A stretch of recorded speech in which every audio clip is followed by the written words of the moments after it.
Ahí vamos. Bueno, ven, ¿no? La presentación, sí. Vamos a empezar hoy con el exilio y el regreso. Acá la imagen del pueblo de Dios caminando fuera de la tierra prometida como esclavos y atrás ardiendo no solo el pueblo, sino el templo de Dios, en representación de que el Señor no estaba más en la tierra, ellos sentían ese vacío. Por eso, hoy vamos a ver el exilio y el regreso. Después, si quieren, hacemos un... No, no vamos a hacer el resumen, total lo pueden ver en el video. Por eso, este periodo, el color es celeste, azul. Eh, por los blues, ¿no? ¿Se acuerdan que esto viene de las Américas? Los blues son estos cantos tristes que entonan, ¿no? Que se entonan allá.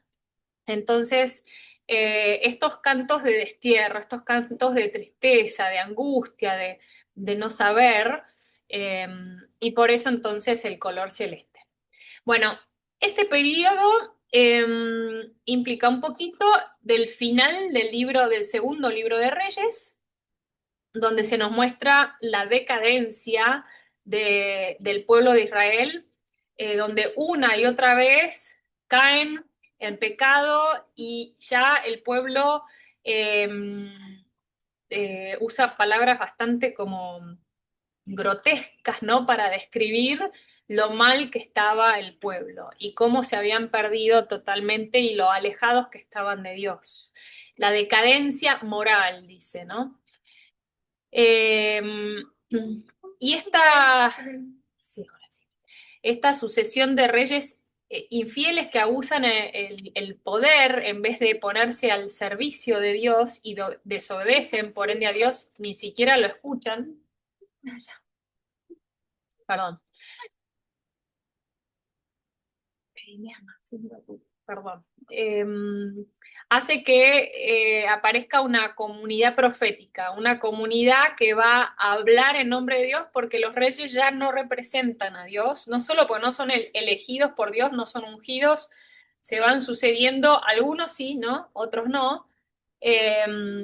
Pero ahora van a ser los profetas que van a estar constantemente diciendo, llamándolos a la conversión, al arrepentimiento, diciéndoles qué es lo que el Señor espera de ellos, ¿no?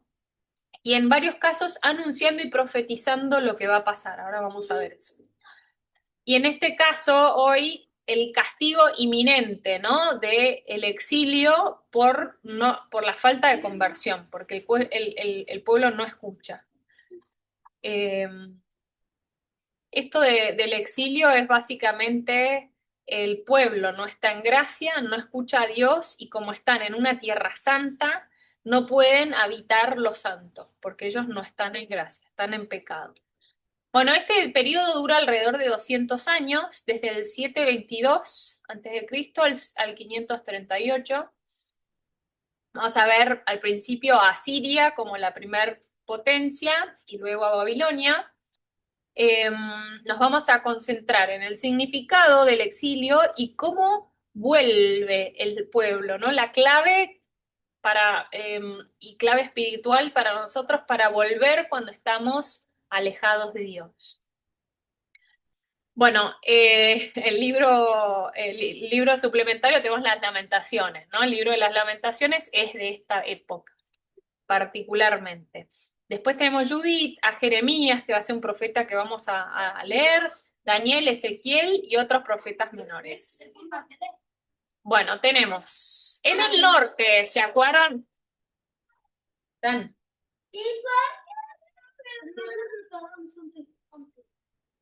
Nico, Nico, me resultó. Bueno, perdón. Entonces tenemos, ¿se acuerdan que habíamos dejado la semana pasada, acá les muestro, el reino dividido? Tenemos Israel y Judá. Israel en el norte, la capital era Samaria, y había empezado Jeroboam, uno de los generales militares, y abajo, en el sur, Judá con la capital en Jerusalén, con el hijo de Salomón, Roboam, en el poder. Ese había sido el principio. Después leímos un montón de reyes que se sucedieron, y entonces vemos en 2 Reyes, capítulo 14, estos reyes buenos que no terminan de eliminar las malas costumbres. Y con esto quiero volver un poco a la tierra prometida, este lugar santo pero dividido. Recuerden, espiritualmente nosotros estamos en búsqueda de esa tierra prometida, ¿no? En esa santidad, que es llegar al cielo. Y esta división que vimos la semana pasada es como muchas veces nos dividimos nosotros, ¿no? Al norte, la cabeza, en lo alto, nos preocupamos por la economía, por el trabajo, por los quehaceres, y después está el corazón, abajo está el corazón, donde tenemos a Dios. Entonces somos totalmente incoherentes, ¿no? O sea, estamos divididos. De una forma pensamos cuando trabajamos y lo que tenemos que hacer, y otra cuando tenemos que actuar y vamos a misa y somos los más buenos de todos y nos portamos maravillosamente. Entonces, ¿por qué no terminan de convertirse? Porque no logran cambiar esas costumbres y siguen con esas costumbres que los llevan a después a dejar de adorar y reconocer a Dios como el único Rey y Señor. Bueno, y los reyes malos que directamente enardecen, dice la ira del Señor, porque directamente hacen todo lo malo, todo lo que estaba escrito en la ley que no había que hacer, lo hacen, ¿no? Pero la conclusión es que ni los unos ni los otros obedecen la palabra de Dios, o obedecen lo suficiente o por el tiempo necesario. Bueno, entonces vamos a ver esta historia de que Dios, por su amor y compasión y fidelidad, va a permitir esta invasión. Primero de los asirios, primero el norte, después del sur. Leemos entonces en el segundo capítulo de Reyes. Primero les voy a leer un poquito el contexto para que entendamos. Dice en el versículo 1, un minuto que me voy a poner los anteojos. Dice: el 12º año de Ahaz, rey de Judá, comenzó a reinar sobre Israel en Samaria Oseas, hijo de Elá, rey de Israel. Él hizo lo que es malo a los ojos del Señor, aunque no tanto como los reyes de Israel que lo habían precedido. Salmanasar, rey de Asiria, subió contra él, y Oseas se le sometió y le pagó tributo. Pero el rey de Asiria descubrió que Oseas conspiraba. En efecto, había enviado un mensajero a So, rey de Egipto, y no había hecho llegar a Siria el tributo anual. Entonces el rey de Asiria hizo arrestar a Oseas, lo encerró en una prisión. Luego invadió todo el país, subió contra Samaria y la sitió durante 3 años. En el 9º año de Oseas, el rey de Asiria conquistó Samaria y deportó a los israelitas a Siria. Y de acá me voy a ir al versículo 24 del mismo capítulo, donde dice: el rey de Asiria hizo venir gente de Babilonia, Cut, Aba, de Hamat y de Sepharvaim, y la estableció en las ciudades de Samaria, en lugar de los israelitas. Ellos tomaron posesión de Samaria y ocuparon sus ciudades. Pero cuando comenzaron a establecerse en este lugar, no veneraban al Señor. Y el Señor envió contra ellos leones, que hicieron una masacre. Entonces dijeron al rey de Asiria: la gente que has deportado y establecido en la ciudad de Samaria, no conoce la manera de honrar al Dios de este país. Y él les envió los leones que hicieron morir a todos, porque ellos no conocían la manera de honrarlo. El rey de Asiria impartió esta orden: manden allí a uno de los sacerdotes de Samaria que yo había deportado, que vaya a establecerse allí y les enseñe la manera de honrar a Dios de este país. Bueno, fíjense entonces, este es el origen de Samaria.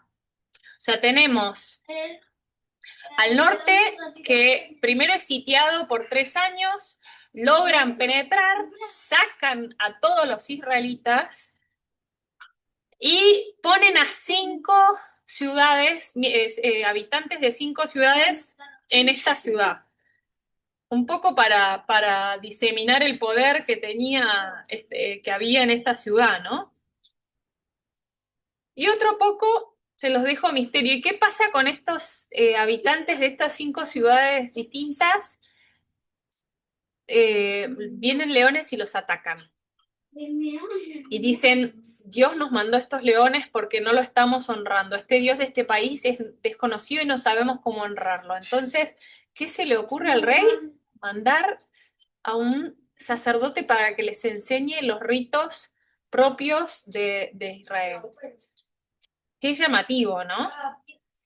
Con lo cual, les pregunto, cuando en la época de Jesús, ¿se acuerdan que los judíos y los samaritanos no se hablaban, ¿no? La raíz de esa enemistad viene de acá, ¿se entiende? O sea, los judíos y los samaritanos no tenían nada que ver porque los samaritanos eran extranjeros, con otras costumbres. Pero, sin embargo, acá, con esto de los leones, empiezan a adorar, empiezan a aprender los ritos de los israelitas y empiezan a adorar a Dios, conocer a Dios y adorar a Dios.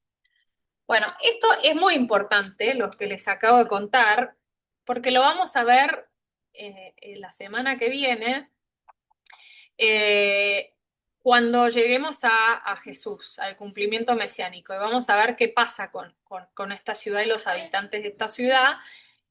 Lo vamos a repasar con en el Evangelio la partecita de la conversación de Jesús con la samaritana. Así que grábenselo que después lo vamos a volver, ¿sí? Esta historia y este origen de los samaritanos en la época de Jesús. Vamos entonces a Oseas. ¿Quién es Oseas? Oseas es un profeta. El profeta Oseas denuncia la infidelidad del pueblo como esposa infiel que vuelve a buscar. ¿Qué pasa? Oseas se enamora de una prostituta y se casa con ella, ¿no? Dios lo manda a casarse. Dice, para que sientas lo que es enamorarse de alguien que es impuro y te va a ser siempre infiel. Y Oseas se enamora de esta mujer que como prostituta ellos consideraban impura totalmente, y se casa, la desposa, y la mujer le es infiel y lo deja una y otra vez, ¿no? Y Dios le dice, así es como me siento yo. Dice, les dice que son infieles por falta de conocimiento, ¿no? El pueblo es infiel porque no conoce otra cosa, porque no conoce la ley, los que están arriba no les inculcan su amor. Y Dios quiere que lo conozcan, le dice Oseas, ¿no? Y entonces Oseas 19:9, ¿quién es sabio y prudente para entender todo esto? Bueno, acá una foto de lo que sería, o sea, este gran profeta, ¿no? Que pobre sufrió un montón, tanto como sufre Dios, ¿no? Con nuestras infidelidades. Bueno, y mientras tanto, ¿qué pasaba en el sur? en el sur, en Judá. Vemos en 2 Reyes 18, dice, mientras empieza la invasión de Asiria, claro, Judá está comiéndose las uñas, ¿no? Y el rey Ezequías, que era el que estaba en el momento, está muerto de miedo, ¿no? Entonces dice, Ezequías puso su confianza en el Señor, el Dios de Israel, y no hubo después de él ningún igual entre todos los reyes de Judá, como tampoco lo hubo antes que él. Se mantuvo fiel al Señor sin apartarse de él y observó los mandamientos del Señor que le había dado a Moisés. Tuvo éxito en todas sus empresas, porque el Señor estaba con él. Se rebeló contra el rey de Asiria y no fue más su vasallo. Derrotó a los filisteos hasta Gaza y devastó su territorio desde los torrentes de guardias hasta las plazas fuertes. Bueno, Ezequías, un poco viendo lo que pasaba con los israelitas, un poco por temor, podemos decir, pero otro poco porque se fue convirtiendo, eh, dice que fue un gran rey, ¿no? Maravilloso rey que hizo todo lo que Dios le mandaba. Y así logró combatir a los asirios, por ende no se produce la invasión en la parte inferior, o sea, en Judá, en el hemisferio sur. Y dice que el jefe de los ejércitos estaba presente y peleaba con ellos. ¿Se acuerdan cómo habíamos visto con Moisés, cómo con Josué, todas las guerras anteriores, cómo el jefe de los ejércitos los guiaba y combatía con ellos? Bueno, acá vuelve este ángel, ¿no?, a combatir con ellos. Y yo pensaba, bueno, qué maravilloso como cuando pedimos y rogamos al Señor con fe, Él siempre nos escucha y nos ayuda a combatir, ¿no? Pero bueno, lamentablemente esa conversión no duró tanto como para eliminar el pecado y que Judá pudiera permanecer por siempre en la tierra prometida, porque llega Manasés y Manasés volvió a irrumpir con el pecado. Los profetas lo alertan, le hablan, el profeta Jeremías entonces profetiza esta invasión de los babilonios. Todavía los babilonios no eran potencia, pero dice en Jeremías 34, el que quiera leer, Jeremías está antes de los Salmos, después de Isaías, dice así.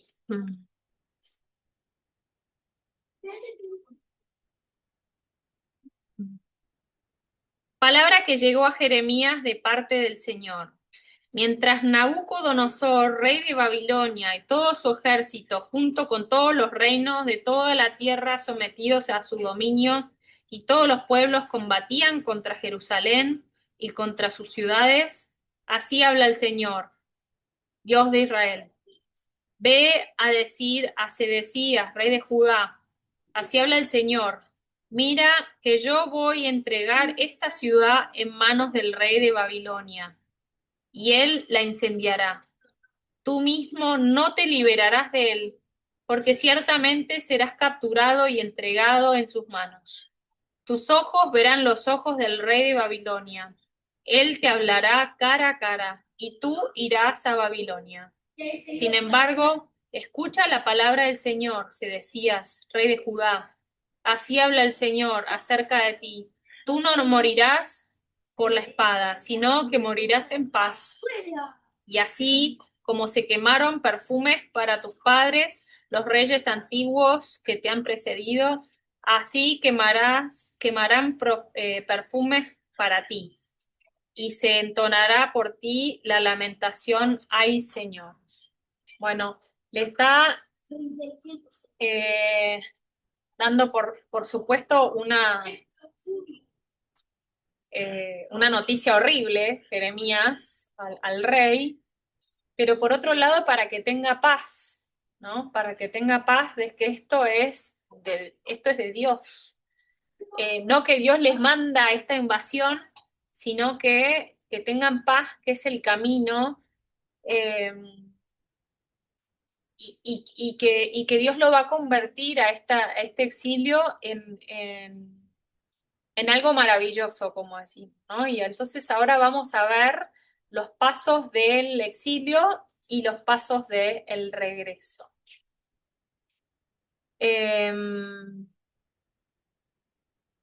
Bueno, porque Josías intenta volver a Dios, renueva la alianza, celebran la Pascua, pero inmediatamente llega otro rey malo, ¿no? Es como que no lograban salir de este ciclo. Jeremías también habla del león. ¿Se acuerdan que habíamos visto con el testamento de Israel, bueno, de Jacob?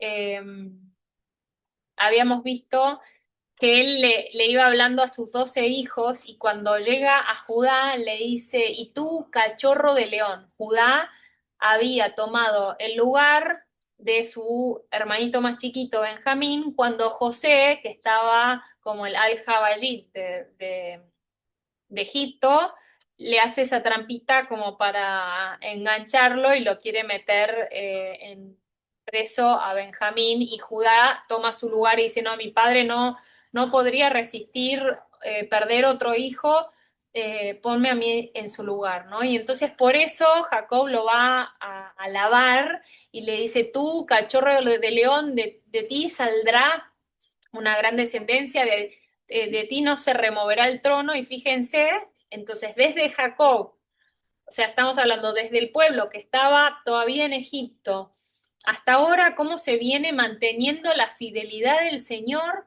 cumpliendo su palabra en todo lo que había dicho, hasta esta cita es del Apocalipsis, que dice, y uno de los ancianos me dijo, no llores, he aquí que el león de la tribu de Judá, la raíz de David, ha vencido para abrir el libro y desatar sus 7 sellos. Como desde ese entonces hasta el Apocalipsis, que es el fin de los tiempos, el Señor nos muestra que es todo parte de su plan y que ¿quién es el león de la tribu de Judá? Jesús, la raíz de David, ya venció en la cruz, ya pagó por nuestros pecados y Él es el único capaz de desatar esta batalla final, ¿no? Que se va a suceder. Eh, Seguimos, vamos a ver entonces cómo es este destierro, vamos a tratar de entender un poco y a los que les interesa la historia y ubicarse en los años, entonces tenemos en el 722 Israel cae en manos de Asiria y ven esta flecha, es desterrado, Israel como tal, como pueblo, nunca más va a volver. ¿Sí? Israel como tal a Samaria nunca más va a volver. Y el exilio de Babilonia se va a suceder en 3 oleadas. La primera en el 605 a.C., se van a ir los más allegados al poder, o sea, el rey con su familia. Esto lo va a profetizar Daniel, lo leímos recién de Jeremías.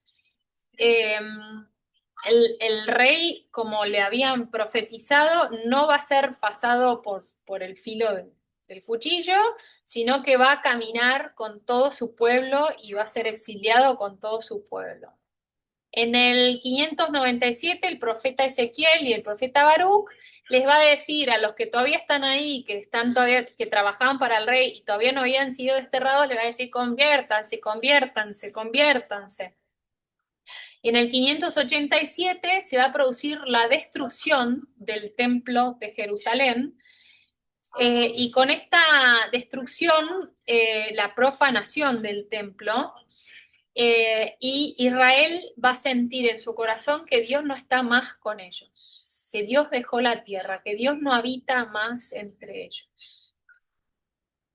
Bueno, entonces tenemos estas 3 oleadas. vamos a ver eh, entonces el regreso. Fíjense, ¿no? Los primeros que se van son los que tienen más poder. Después los que trabajan en el poder.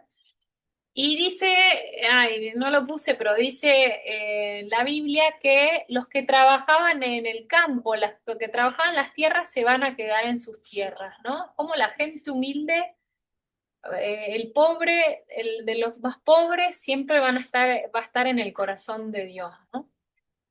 Son los que siempre van a estar más cercanos a Dios. Bueno, antes de contarles cómo va a ser el regreso, una pequeña introducción y situarnos en el contexto. Ahora arrancamos, pasamos a los libros de Esdras y Nehemías, que eran los que íbamos a leer hoy, que nos van a relatar justamente este regreso de Judá. Recuerden que Israel ya no va a volver como pueblo, como tal, no va a volver más a la tierra prometida. Y Dios va a profetizar a través de Isaías, les va a dar la noticia de que con los babilonios, Jeremías va a decir, van a ser 70 años, 7 número de Dios, ¿no? Va a ser 70 años los que estén afuera, ¿no? Y Isaías les dice, y cuando esté el rey Ciro, el emperador Ciro en el poder, va a ser un edicto que los va a ayudar a volver. Impresionante porque antes de que siquiera tuviera fama de poder, Babilonia, ya esto había sido anunciado. ¿Y por qué a veces el Señor nos permite o nos da esos anuncios? Eh, para que estemos preparados y para que cuando pasen tengamos la paz de que es la voluntad de Dios.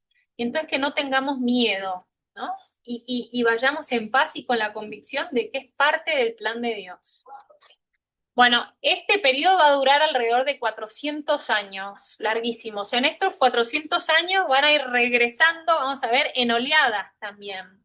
Para situarnos en el contexto histórico, ¿qué pasaba alrededor? Bueno, surge Buda, el Cyrus el Grande, se escribe el color amarillo, que lo ven ahí en las filminas, es porque pasamos del blues, de la tristeza, a los días más brillantes, ¿no? El pueblo vuelve a buscar al Señor y lo encuentra y lo va a llevar a todos lados, vamos a ver, ¿no? Eh, bueno, libros suplementarios, Esther y Malaquías y Zacarías como profetas, ¿no? Bueno, vamos a ver este regreso, como también se da en 3 oleadas. ¿Quiénes van a, cómo va a volver el pueblo? Entonces vemos en el principio de este libro de Esdras que Zorobabel era el copero del rey y estando sirviendo en servicio, sirviendo al rey, el rey lo nota como tristón y le pregunta qué le pasa y Zorobabel con esa confianza que seguramente el rey le había hecho merecer, le dice que cómo no iba a estar triste con las cosas que escuchaba que pasaban en su tierra, en la tierra de ellos, ¿no? Y entonces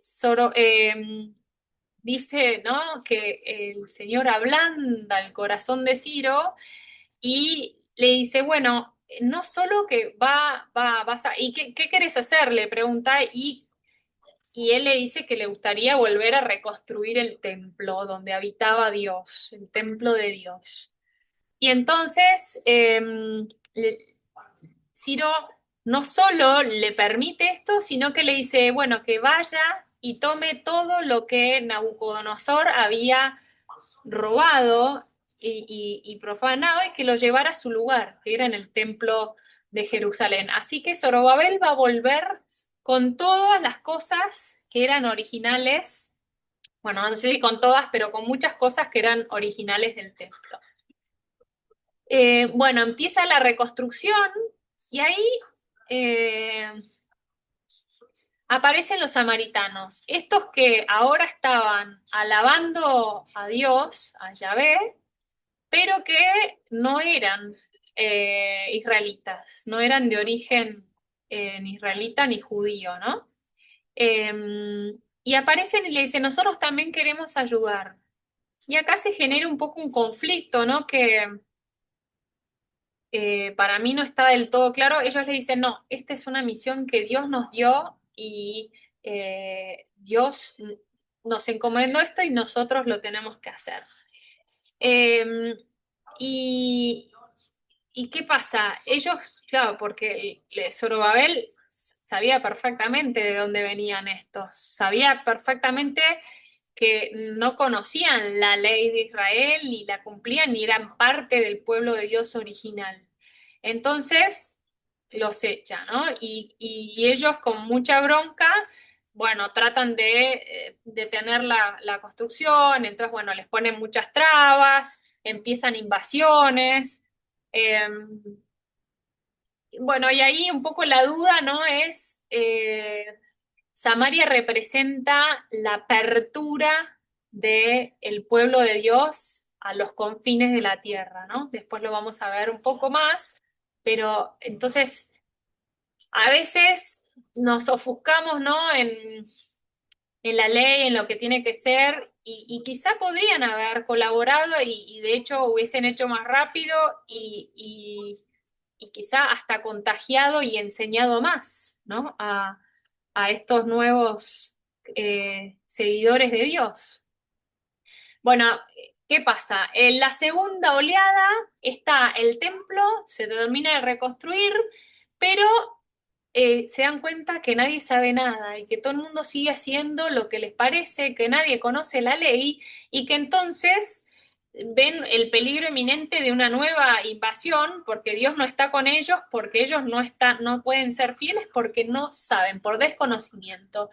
Entonces Dios mueve a Esdras a que vaya, a que regrese y empiece a enseñar. Y entonces dice que el primer día llega y junta a todos los hombres, a todas las mujeres y a todos los niños, que como sabemos las mujeres y los niños no eran de ser parte del templo y de la enseñanza, o sea que es llamativo y están todos ahí presentes y a todos se les lee la palabra de Dios. Em, y la última oleada, en el 444, es Nehemías que regresa y reconstruye el mural de Jerusalén. ¿Por qué? ¿Qué pasa? El templo corría peligro porque las invasiones seguían y podían llegar al templo muy fácilmente. Entonces, Nehemías dice, tenemos que proteger el templo santo. Entonces, volvamos a reconstruir las murallas para hacer de nuevo un reino poderoso y más difícil de acceder, que nuestro Dios no pueda ser profanado nuevamente, ¿no? Y empieza la reconstrucción. Y llamativo porque en esta reconstrucción continúan las invasiones y dice que Nehemías entonces construía con una mano en el cincel, en la herramienta, y la otra en la lanza, ¿no?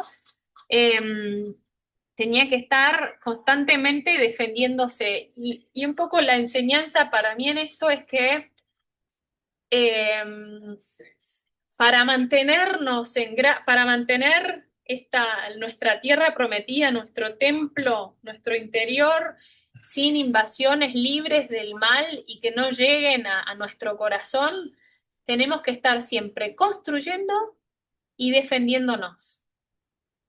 Atentos, ¿no? Por eso hay muchos santos que cuentan que a lo largo del día, bueno, San José María es uno que conozco, ¿no? Que decía, bueno, a lo largo del día rezar jaculatorias, tener, no alarmas, ¿no? Pero poner alarmas para acordarnos del Señor y recordar que todo nuestro día sea oración, ¿no? Y hay un montón de santos que hacían eso, ¿no? Tratar de que en todo el día sea el día para el Señor y entonces estar alabándolo y acordándonos de Él siempre. Eh, y a mí me encanta decir, ¿no? Y con el rosario como nuestra arma más poderosa, ¿no? Ahí, con el rosario, con nuestra arma más poderosa.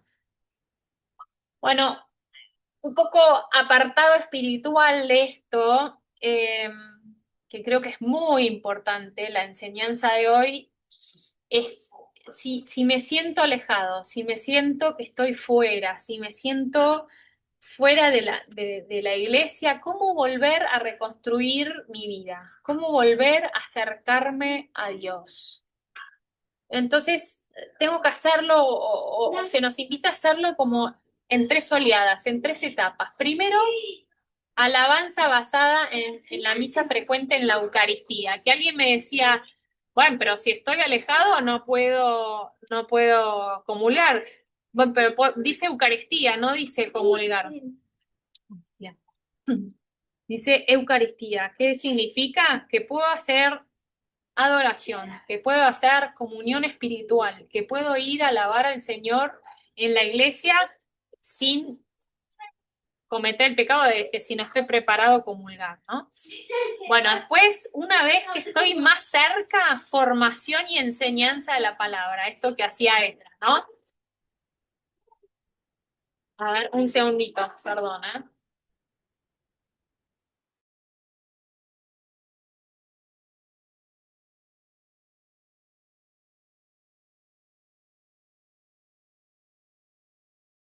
Ah, perdón, ¿eh?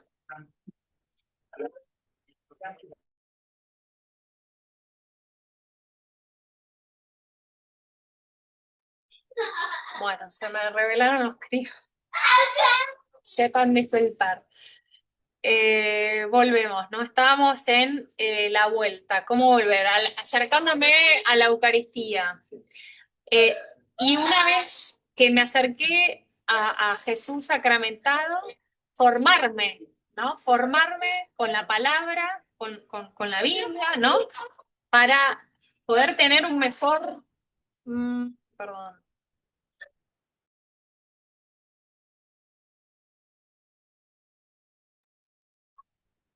bueno, por suerte el Padre intervino.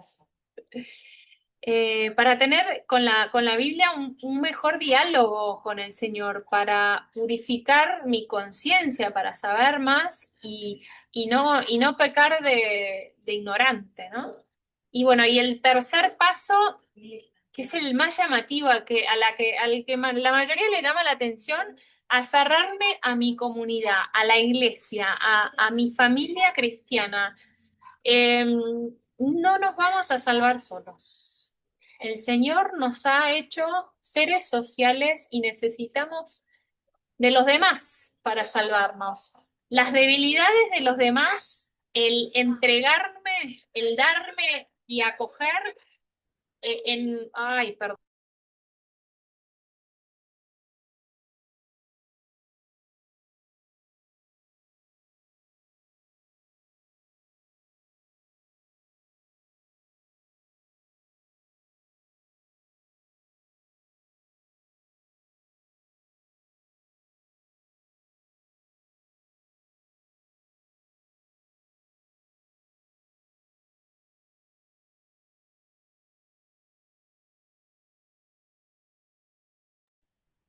Perdón, me tendría que mover a otro sector de la casa un poco más privado.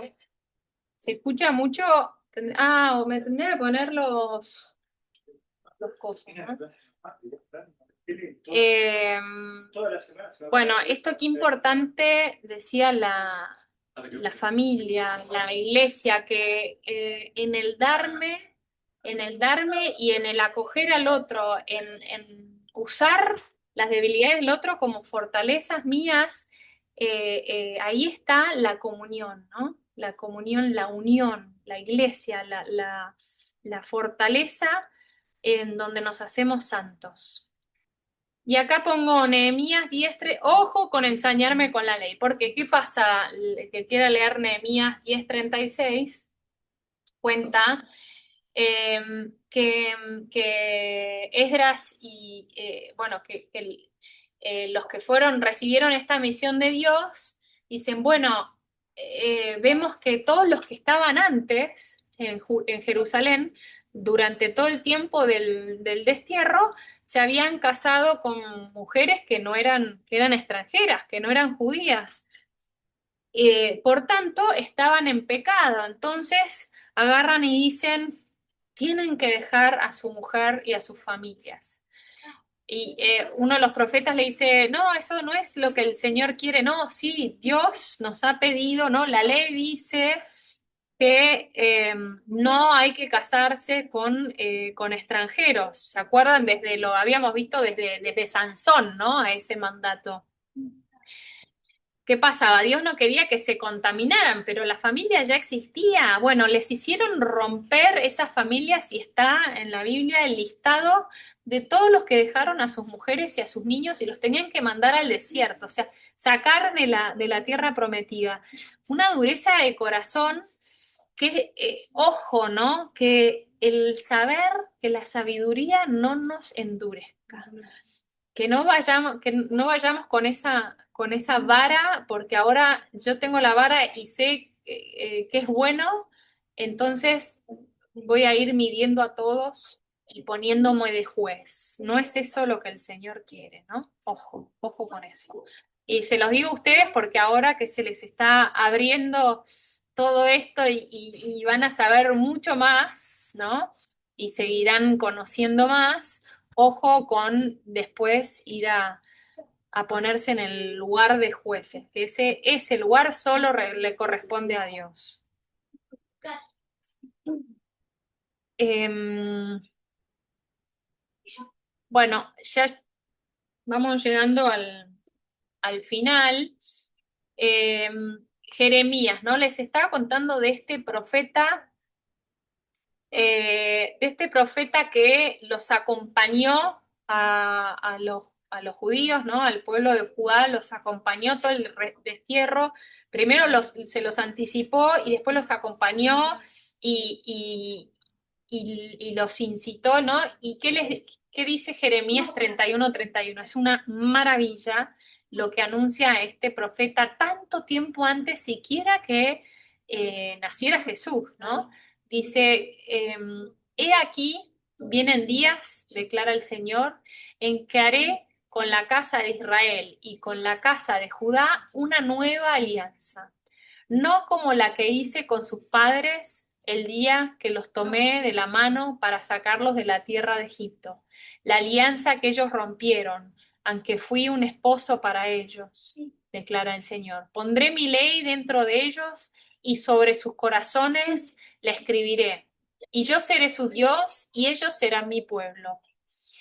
Y no tendrán que enseñar más cada uno a su prójimo y cada cual a su hermano, diciendo, conoce al Señor, porque todos me conocerán, desde el más pequeño de ellos hasta el más grande, declara el Señor.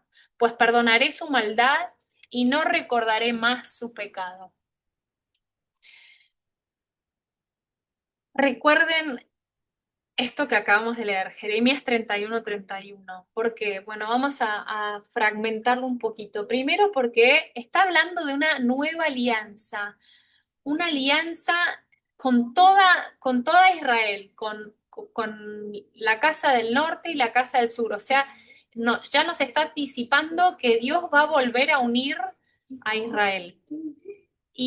Pero no va a ser una alianza como la que hice antes, porque ustedes la rompieron, a pesar de que yo como esposo, ¿se acuerdan que el amor de esposo, este esposo que es fiel, que siempre es fiel, sino que va a ser una alianza nueva y eterna? ¿Dónde? Dice, ¿y qué implica esta nueva alianza? Que mi ley va a estar grabada en todas las personas que sean parte de esta alianza. Va a estar grabada en sus corazones. Y la fórmula de la alianza, como habíamos visto, yo seré su Dios y ellos serán mi pueblo. Esta alianza que implica Gesed, que es amor, que implica familia, ¿no? Yo seré su Dios y ellos serán mi pueblo, porque lo van a tener grabado en el corazón. No tendrán que enseñar cada más a su prójimo. ¿Se acuerdan que los levitas tenían esa misión de enseñar? Y si no enseñaban, ¿qué pasaba? Lo que veíamos con los reyes, ¿no? Que se sucedían uno bueno, uno malo, uno malo, uno bueno. No terminaban de salir de ese de ese pozo, no terminaban de lograr dejar todas las fidelidades, porque esto, siempre había alguno que no obedecía al Señor, no transmitía la voz de Dios, por tanto, se cortaba ahí. ¿Se nota, se entiende la diferencia de hoy? Donde nosotros, a ver, le pongo un ejemplo muy lindo y muy claro porque es muy actual, Carlo Acutis. Carlo Acutis, eh, no, dice, ¿no? La historia que los padres no lo llevaban a mí, o sea, no eran de los más devotos, eh, y alguno puede decir, bueno, pero estaba la niñera le enseñó, lo introdujo y alguno, siempre alguno que otro le sumó, pero si leemos el tratado que tiene de la muerte o algunas frases como la autopista es la Eucaristía es una autopista al cielo, son eh,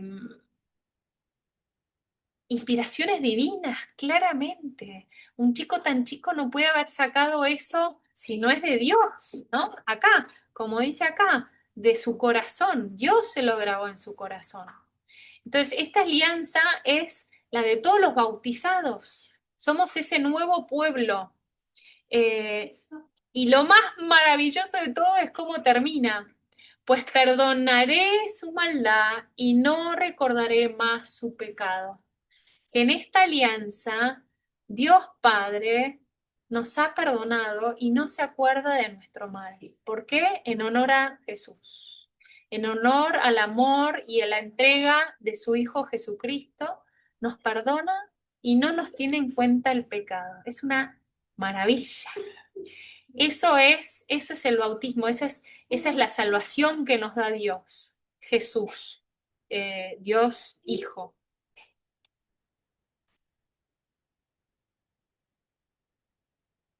Bueno, como resumen de hoy entonces, de todo lo que vimos, quisiera que nos quedemos con esto, con el regreso, ¿no? ¿Cómo fue este regreso? Dios provee la Eucaristía, la palabra y la iglesia para sanar nuestro abatimiento. Cuando sintamos perdidos, volvamos a eso, a la Eucaristía, a la palabra, a la iglesia, a nuestra comunidad que nos alienta, a todos nosotros acá nos estamos ayudando, ¿no? Em, en el conocimiento. Regresa, regresar, falta una R, regresar es nuestra esperanza y el camino de restauración. Entonces acá a la derecha ven la imagen del templo restaurado que en el libro dice que cuando los ancianos terminan, ven cómo ha quedado, hacen la fiesta y ven cómo quedó el templo restaurado, lloraban. Y que uno dice, ¿pero por qué lloraban? Lloraban porque ellos habían visto el templo de Salomón, que era a puro lujo, con baños de oro, con la madera traída del sur, de no sé dónde, ¿no? Era un lujo tremendo. Y esto les parecía, ¿no? Como que no era suficiente para Dios. Pero era lo que Dios quería, algo más sencillo, algo donde Él podía estar, ¿no? Eso es lo que nos muestra el Señor. No necesita tanto. Él no necesita tanto, por ende, nosotros no nos pasemos de rosca. Y una de las citas, ¿no? Que quería destacar, y el Dios que hizo habitar allí su nombre, destruya a todo rey y pueblo que pusiera su mano para cambiar o destruir esa casa de Dios. Que pidamos que esa sea nuestra oración, que el Señor y la Virgen Santísima nos protejan de todo mal, que no pueda venir nadie a destruir nuestro templo, nuestra iglesia, que es santa. Perdón.